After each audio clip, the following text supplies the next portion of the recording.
These are just some of the ones that I have not read. See, I don't know, there's probably a good close to 100 here. These are from the last maybe 3 or 4 days. The letters are from people trying to convince Hector Maldonado not to vote for Donald Trump. After a while, I just get the impression that it's a well-coordinated national effort to try to sway electors. Hillary Clinton won the popular vote, so all of these are saying that for that reason and many others, that I should change my vote to support the popular vote. I've got about 60 letters so far. Some of them handwritten, most of them are form letters, and most of them come from out of state. Both of these presidential electors will be in Jefferson City December 19th to officially cast electoral college votes for Donald Trump, even though there's an effort to change their mind. A lot of them are telling me to vote for Hillary, the majority of them. There are several that have said anybody but Trump, vote for another Republican, vote for someone else. You know, I'm not going to change my mind. Maldonado says he'll read as many of the letters as he can, but will uphold his oath and vote for Trump. He says he's proud to be one of only 538 people in the entire country who vote directly for the president.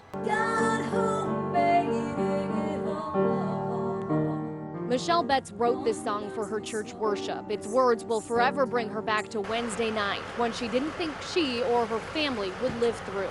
It just happened so fast. They left church in the pouring rain, her husband behind the wheel. It's raining so hard on us, it's dark, we can't see anything. And then they hit water. And so he just hit the brakes and he was going to back up, and when he did, I don't know if it flooded our car. This is the road where it happened. The nearby creek was gushing over its banks with force. Their car wouldn't start. I started to panic a little bit, and I was like, oh my God, my feet are in water. The family of 6 piled on top of their sedan, called 911, and watched the water engulf their car. My husband's got his foot locked in the window, and I've got a hold of my baby, and I was like, Jesus, if you don't help us, we're gonna die tonight. My whole family's we're gonna die. Rescue crews showed up but couldn't get to the family. None of her children can swim. Terrified the swift current would wash them away, she prayed. The car never moved. It never moved. It rocked. It never moved. And just like that, the rain stopped, water receded enough for a rescue. And Michelle believes her deep faith, written in this song, got them through.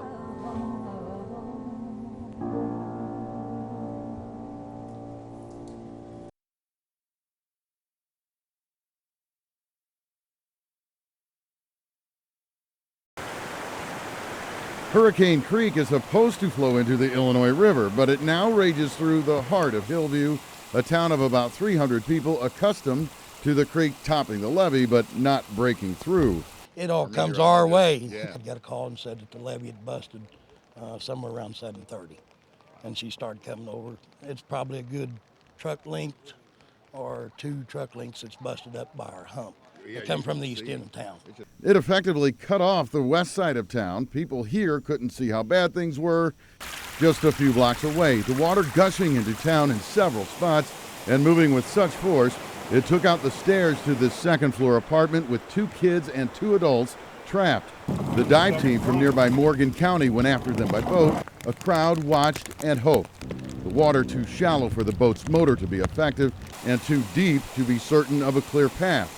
So they walked the boat over to the house, the adults handing the children to the rescuers below and later climbing down a ladder themselves. The children towed in and handed off to their waiting grandparents, 4-year-old Jalen Newingham first, then his big brother, 11-year-old Dalton. No doubt relieved, but not as much as their grandma and grandpa. No, they're not. Their kids are all right. They just thought it was neat to watch the water. They was a little upset when the stairs went away, but other than that, they're all right. You were scared, probably. I was more afraid that the old place would give way.